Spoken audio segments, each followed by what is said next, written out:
ನಮಸ್ಕಾರ ಸ್ನೇಹಿತರೆ. ಇತ್ತೀಚಿನ ದಿನಗಳಲ್ಲಿ ಪ್ರತಿ ಮನೆಗಳಲ್ಲೂ ಕೂಡ ಹೆಂಡತಿ ಗಂಡನನ್ನು ರೀ ಅಥವಾ ಅವರ ಹೆಸರಿಡಿದು ಕರೆಯುತ್ತಿದ್ದಾರೆ. ಇದು ಆಧುನಿಕ ಕಾಲವಾದ್ದರಿಂದ ಗಂಡನನ್ನು ಹೆಸರಿಡಿದು ಕರೆಯಲು ತುಂಬಾ ಜನರು ಇಷ್ಟಪಡುತ್ತಿದ್ದಾರೆ. ಆದರೆ ಈಗ ನಾನು ಹೇಳೋ ಪ್ರಕಾರ ಗಂಡನನ್ನು ಹೆಂಡತಿ ಈ ರೀತಿ ಕರೆದರೆ ಅವರ ಮನೆಯಲ್ಲಿ ಅಷ್ಟೈಶ್ವರ್ಯ ತುಂಬಿ ತುಳುಕುವುದು ಮಾತ್ರವಲ್ಲದೆ ಗಂಡ ಮಾಡೋ ಪ್ರತಿ ಕೆಲಸದಲ್ಲೂ ಗೆಲುವು ಸಿಗುತ್ತದೆ ಎಂದು ಪಂಡಿತರು, ಶಾಸ್ತ್ರಗಳು ಹಾಗೂ ನಮ್ಮ ಪುರಾಣಗಳು ಹೇಳುತ್ತಿವೆ.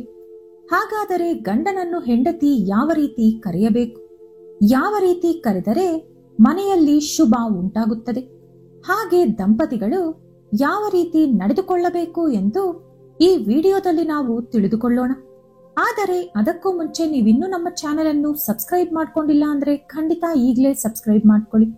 ಹಾಗೆ ಈ ವಿಡಿಯೋ ಇಷ್ಟ ಆದ್ರೆ ಮರೀದೇ ಒಂದು ಲೈಕ್ ಕೊಡಿ. ಸ್ನೇಹಿತರೆ, ನಮ್ಮ ಪುರಾಣಗಳು, ಶಾಸ್ತ್ರಗಳು ಹೇಳೋ ಪ್ರಕಾರ ಗಂಡ ದೇವರೊಂದಿಗೆ ಸಮಾನವಾಗುತ್ತಾನೆ, ಹಾಗೆ ಹೆಂಡತಿ ಗಂಡನಲ್ಲಿ ಅರ್ಧ ಭಾಗವಾಗುತ್ತಾಳೆ.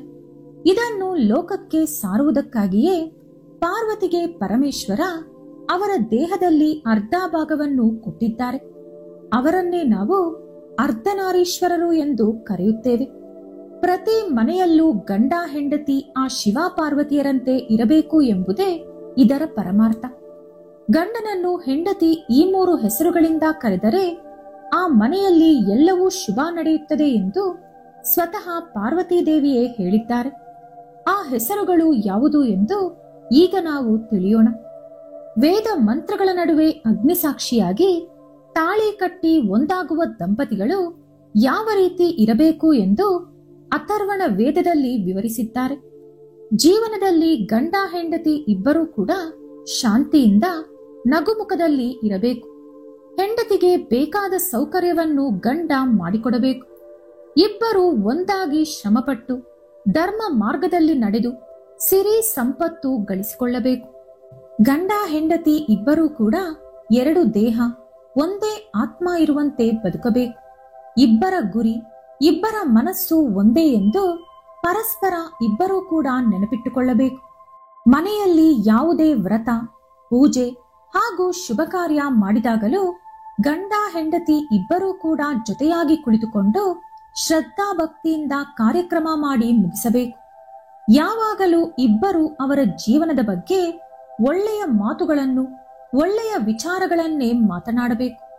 ಒಂದು ವೇಳೆ ಅವರ ಜೀವನದ ಹಾದಿ ತಪ್ಪುತ್ತಿದೆ ಎಂಬ ಅನುಮಾನ ಬಂದರೆ ಒಳ್ಳೆ ಪುರೋಹಿತರು ಅಥವಾ ಗುರುಗಳ ಹತ್ತಿರ ಸಹಾಯ ಪಡೆದುಕೊಂಡು ಇಬ್ಬರು ವೇದಗಳ ಮೇಲೆ ಪ್ರಮಾಣ ಮಾಡಿ ವೇದಗಳಲ್ಲಿ ಹೇಳಿರುವ ಪ್ರಕಾರ ಜೀವನ ಮಾಡುತ್ತಾ, ಶಾಸ್ತ್ರಗಳಲ್ಲಿ ಹೇಳಿರುವ ಪ್ರಕಾರ ಕರ್ಮಗಳನ್ನು ಮಾಡುತ್ತಾ, ಗಂಡನನ್ನು ಹೆಂಡತಿ ಶ್ರೀಮನ್ ನಾರಾಯಣ ಎಂದು ಭಾವಿಸುತ್ತಾ, ಹೆಂಡತಿಯನ್ನು ಗಂಡ ಮಹಾಲಕ್ಷ್ಮಿ ಎಂದು ಭಾವಿಸುತ್ತಾ ಇರುವಂತ ಮನೆಗಳಲ್ಲಿ ಅದ್ಭುತವಾದ ದಾಂಪತ್ಯ ಜೀವನ ರೂಪುಗೊಳ್ಳುತ್ತದೆ ಎಂದು ಪಾರ್ವತೀ ದೇವಿ ಹೇಳಿದ್ದಾರೆ.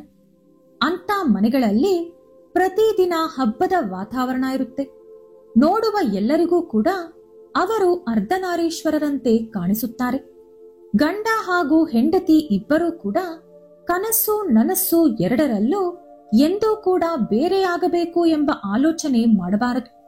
ಯಾವಾಗಲೂ ಶಿವ ಪಾರ್ವತಿಯರಂತೆ ಒಂದಾಗಿರಬೇಕು ಎಂದು ಅಂದುಕೊಳ್ಳಬೇಕು. ಇನ್ನು ದಂಪತಿಗಳು ಇಬ್ಬರು ಮನೆಯಲ್ಲಿ ಪುಟ್ಟ ಮಕ್ಕಳಿದ್ದರೆ ಅವರಿಗೆ ಮಲಗುವ ಮುಂಚೆ ದೇವರ ಕಥೆಗಳನ್ನು ಹೇಳಬೇಕು. ಆಗ ಮಕ್ಕಳಿಗೂ ಕೂಡ ಹೊಸ ಹೊಸ ಅನುಭವ ಆಗುತ್ತೆ. ದಂಪತಿಗಳು ಯಾವಾಗಲೂ ಅನಗತ್ಯ ವಿಷಯಗಳ ಬಗ್ಗೆ ಚರ್ಚೆ ಮಾಡಬಾರದು. ಅಂತ ವಿಷಯಗಳು ದಂಪತಿಗಳ ಮಧ್ಯೆ ಇರುವ ಅನ್ಯೋನ್ಯತೆ ತೊಲಗಿಸಿ ದೂರ ಹೆಚ್ಚು ಮಾಡುತ್ತೆ.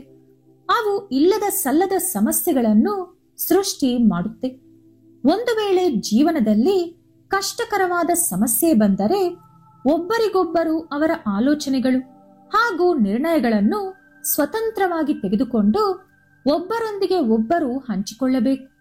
ಗಂಡನಿಗೆ ಅನಾರೋಗ್ಯವಿದ್ದರೆ ಹೆಂಡತಿ, ಹೆಂಡತಿಗೆ ಅನಾರೋಗ್ಯವಿದ್ದರೆ ಗಂಡ ಜೊತೆಯಾಗಿರಬೇಕು.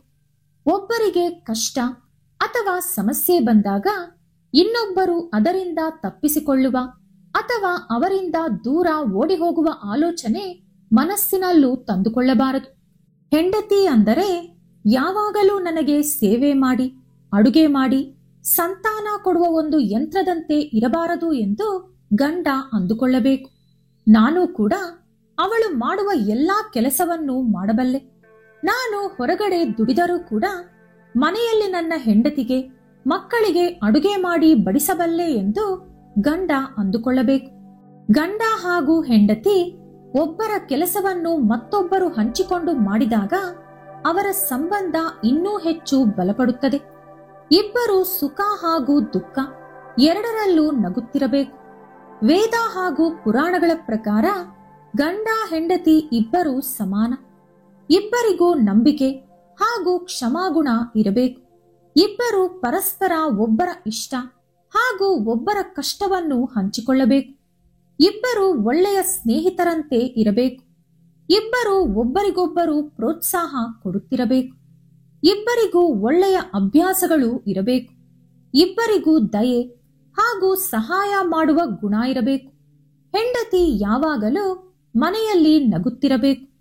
ಲಕ್ಷ್ಮೀದೇವಿಯಂತೆ ಸುಂದರವಾಗಿ ಅಲಂಕರಿಸಿಕೊಳ್ಳಬೇಕು. ಗಂಡನನ್ನು ಸಂತೋಷವಾಗಿ ನೋಡಿಕೊಳ್ಳಬೇಕು. ಮನೆಯಲ್ಲಿ ಅಥವಾ ಸಾಧ್ಯವಾದಾಗಲೆಲ್ಲ ಗಂಡನನ್ನು ಹೆಂಡತಿ ಶ್ರೀಪತಿ, ಸ್ವಾಮಿ ಅಥವಾ ಪ್ರಭು ಎಂದು ಕರೆಯಬೇಕು. ಹೆಂಡತಿ ಗಂಡನನ್ನು ಈ ರೀತಿ ಕರೆದರೆ ತುಂಬಾ ಒಳ್ಳೆಯದು. ಗಂಡನಿಗೆ ಅದೃಷ್ಟ ಒಲಿದು ಬರುತ್ತದೆ ಎಂದು ನಮ್ಮ ಶಾಸ್ತ್ರಗಳು ಹೇಳುತ್ತಿವೆ. ಆದರೆ ಹೆಂಡತಿ ಈ ರೀತಿ ಕರೆದಷ್ಟು ಮಾತ್ರಕ್ಕೆ ಗಂಡನಿಗೆ ಅದೃಷ್ಟ ಬಂದು ಬಿಡುತ್ತದಾ ಎಂಬ ಅನುಮಾನ ನಮ್ಮೆಲ್ಲರಿಗೂ ಕೂಡ ಬರುವುದು ಸಹಜ. ಇದರಲ್ಲಿ ಅನುಮಾನ ಪಡುವ ಅಗತ್ಯ ಇಲ್ಲ. ಯಾವ ಮನೆಯಲ್ಲಿ ಹೆಂಡತಿ ಗಂಡನನ್ನು ಶ್ರೀಪತಿ, ಸ್ವಾಮಿ ಅಥವಾ ಪ್ರಭು ಎಂದು ಕರೆಯುತ್ತಾಳೋ ಆ ಮನೆಯಲ್ಲಿ ಅದೃಷ್ಟ ತುಂಬಿ ತುಳುಕುತ್ತದೆ ಎಂದು ಅಥರ್ವಣ ವೇದ ಹೇಳುತ್ತಿದೆ. ಆ ರೀತಿ ಕರೆಯುವುದರ ಹಿಂದೆ ಒಂದು ರಹಸ್ಯ ಇದೆ. ಅದೇನೆಂದು ಈಗ ನೋಡೋಣ. ಯಾವ ಮನೆಯಲ್ಲಿ ಹೆಂಡತಿ ಗಂಡನನ್ನು ಶ್ರೀಪತಿ ಎಂದು ಕರೆಯುತ್ತಾಳೋ ಆ ಮನೆಯಲ್ಲಿ ಲಕ್ಷ್ಮೀದೇವಿ ನಿವಾಸವಿರುತ್ತಾಳೆ. ಏಕೆಂದರೆ ಲಕ್ಷ್ಮೀದೇವಿ ಮಹಾವಿಷ್ಣುವನ್ನು ಶ್ರೀಪತಿ ಎಂದೇ ಕರೆಯುತ್ತಾರೆ. ಶ್ರೀ ಅಂದರೆ ಸಾಕ್ಷಾತ್ ಲಕ್ಷ್ಮೀದೇವಿ. ಶ್ರೀಪತಿ ಅಂದರೆ ಲಕ್ಷ್ಮೀದೇವಿಯ ಪತಿ ನಾರಾಯಣ ಎಂದು ಅರ್ಥ. ನೀವು ಗಂಡನನ್ನು ಶ್ರೀಪತಿ ಎಂದು ಕರೆದರೆ ನಿಮ್ಮನ್ನು ನೀವು ಗೌರವಿಸಿಕೊಂಡಂತೆ ಅರ್ಥ. ನಿಮ್ಮ ಪತಿ ಸಾಕ್ಷಾತ್ ಮಹಾವಿಷ್ಣು ಸ್ವರೂಪ. ನೀವು ಮಹಾಲಕ್ಷ್ಮಿ ಎಂಬುದೇ ಶ್ರೀಪತಿ ಹೆಸರಿನ ಹಿಂದಿರುವ ಅರ್ಥ. ಇನ್ನು ಶ್ರೀಪತಿ ಅಲ್ಲದೆ ಲಕ್ಷ್ಮೀದೇವಿ ಮಹಾವಿಷ್ಣುವನ್ನು ಸ್ವಾಮಿ ಅಥವಾ ನಾಥ ಎಂದು ಕೂಡ ಕರೆಯುತ್ತಾರೆ. ಮನೆಯಲ್ಲಿ ಬೇಕಿದ್ದರೆ ನಾವು ಶ್ರೀಪತಿ, ನಾಥ, ಸ್ವಾಮಿ, ಪ್ರಭು ಏನು ಬೇಕಾದರೂ ಕರೆಯಬಹುದು.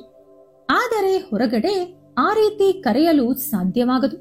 ಹಾಗಿರುವಾಗ 4 ಜನರ ಮಧ್ಯೆ ಗಂಡನನ್ನು ರೀ ಎಂದು ಕರೆಯಬೇಕು. ಅಥವಾ ಹೆಸರಿಡಿದು ಕರೆಯುವ ಅಭ್ಯಾಸ ಇರುವವರು ಮೊದಲು ರೀ ಎಂದು ಹೇಳಿ ಅದರ ನಂತರ ಅವರ ಹೆಸರು ಹಿಡಿದು ಕರೆದು ಬನ್ನಿ ಎಂದು ಕರೆಯಬಹುದು. ಆದರೆ ಇತ್ತೀಚಿನ ದಿನಗಳಲ್ಲಿ ಕೆಲವರು ಗಂಡನನ್ನು ಬಾರೋ, ಹೋಗೋ ಎಂದು ಕೂಡ ಕರೆಯುತ್ತಿದ್ದಾರೆ. ಅದು ಗಂಡನಿಗೆ ಕೊಡುವಂತ ಅಮರ್ಯಾದೆ ಆಗುತ್ತದೆ. ಗಂಡನಿಗೆ ಮರ್ಯಾದೆ ಕೊಡದ ಜಾಗದಲ್ಲಿ ನಾರಾಯಣ ಇರುವುದಿಲ್ಲ. ನಾರಾಯಣ ಇರದಿದ್ದರೆ ಅಲ್ಲಿ ಲಕ್ಷ್ಮೀದೇವಿಯೂ ಇರುವುದಿಲ್ಲ. ಅದೇ ರೀತಿ ಗಂಡ ಕೂಡ ಹೆಂಡತಿಯನ್ನು ಮನೆಯಲ್ಲಿ ದೇವಿ ಎಂದು ಕರೆದರೆ ಉತ್ತಮ. ಹೊರಗಡೆ ಕರೆಯುವಾಗ ಅವರ ಹೆಸರು ಹಿಡಿದು ಕರೆದು ಬಾಮ್ಮ ಎಂದು ಕರೆಯಬೇಕು. ಯಾವ ಪರಿಸ್ಥಿತಿಯಲ್ಲೂ ಹೆಂಡತಿಯನ್ನು ಹೋಗೆ, ಬಾರೆ, ಏನೇ ಎಂದು ಕರೆಯಬಾರದು. ಆ ರೀತಿ ಹೆಂಡತಿಗೆ ಮರ್ಯಾದೆ ಕೊಡದ ಜಾಗದಲ್ಲಿ ಲಕ್ಷ್ಮೀದೇವಿ ಬರುವುದಿಲ್ಲ. ಪ್ರತಿ ಹೆಂಡತಿ ಕೂಡ ಗಂಡನಿಗಾಗಿಯೇ ಬದುಕುತ್ತಾಳೆ. ತಂದೆ, ತಾಯಿ, ಅಣ್ಣ, ತಮ್ಮ, ಅಕ್ಕ, ತಂಗಿ ಎಲ್ಲರನ್ನೂ ಬಿಟ್ಟು ಗಂಡನೇ ಸರ್ವಸ್ವ ಅಂದುಕೊಂಡು ಗಂಡನ ಜೊತೆ ಬರುತ್ತಾಳೆ. ಅಂತ ಹೆಂಡತಿಯನ್ನು ಯಾವುದೇ ಕಷ್ಟವಿಲ್ಲದೆ ನೋಡಿಕೊಳ್ಳುವ ಜವಾಬ್ದಾರಿ ಗಂಡನದು. ಆ ರೀತಿ ಗಂಡ ಹೆಂಡತಿ ಇಬ್ಬರೂ ನಡೆದುಕೊಂಡರೆ ಅವರ ದಾಂಪತ್ಯ ಜೀವನ ತುಂಬಾ ಸಂತೋಷವಾಗಿ, ಆನಂದವಾಗಿ, ಸಿರಿ ಸಂಪತ್ತು ಐಶ್ವರ್ಯದಿಂದ ತುಂಬಿ ತುಳುಕುತ್ತದೆ ಎಂದು ನಮ್ಮ ವೇದಗಳು, ಪುರಾಣಗಳು, ಶಾಸ್ತ್ರಗಳು ಹೇಳುತ್ತಿವೆ. ಗಂಡ ಹೆಂಡತಿ ಇಬ್ಬರೂ ಕೂಡ ಯಾವಾಗಲೂ ಒಬ್ಬರನ್ನೊಬ್ಬರು ಅರ್ಥ ಮಾಡಿಕೊಂಡು ಯಾವ ಗಲಾಟೆಗಳು, ಅನುಮಾನಗಳು, ಭೇದ ಭಾವಗಳು, ತಾರತಮ್ಯ ಇಲ್ಲದೆ ಅನ್ಯೋನ್ಯವಾಗಿ ಪ್ರೀತಿಯಿಂದ ಬದುಕಬೇಕು. ಈ ರೀತಿ ಯಾವ ಗಂಡ ಹೆಂಡತಿ ಇರುತ್ತಾರೋ ಅವರ ಜೀವನ ಯಾವಾಗಲೂ ಹೂವಿನ ಹಾಸಿಗೆಯಂತೆ ಮೃದುವಾಗಿ ಸಾಗುತ್ತದೆ. ಹೆಂಡತಿ ಯಾವಾಗಲೂ ಕೆಟ್ಟ ಮಾತುಗಳನ್ನು, ಅಪಶ್ರುತಿಗಳನ್ನು ಆಡಬಾರದು. ಕೆಲವರು ತಂದೆ ತಾಯಿಯನ್ನು ಅಥವಾ ಅಣ್ಣನನ್ನು, ಅಕ್ಕನನ್ನು, ಅವರಿಗಿಂತಲೂ ಹಿರಿಯವರನ್ನು ಹೆಸರಿಡಿದು ಕರೆಯುತ್ತಾರೆ.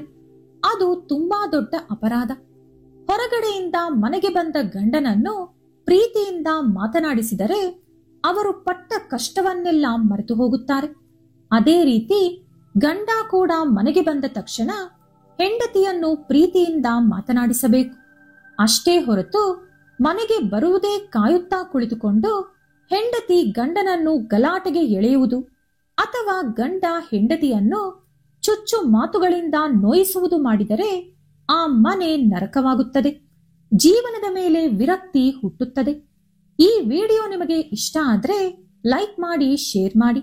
ಇಂಥ ಹೆಚ್ಚಿನ ಉತ್ತಮ ಮಾಹಿತಿಗಳಿಗಾಗಿ ತಪ್ಪದೇ ನಮ್ಮ ಚಾನೆಲ್ ಅನ್ನು ಸಬ್ಸ್ಕ್ರೈಬ್ ಮಾಡ್ಕೊಳ್ಳಿ. ನಾಳೆ ಮತ್ತೊಂದು ವಿಡಿಯೋದೊಂದಿಗೆ ಪುನಃ ಭೇಟಿಯಾಗೋಣ. ಧನ್ಯವಾದಗಳು.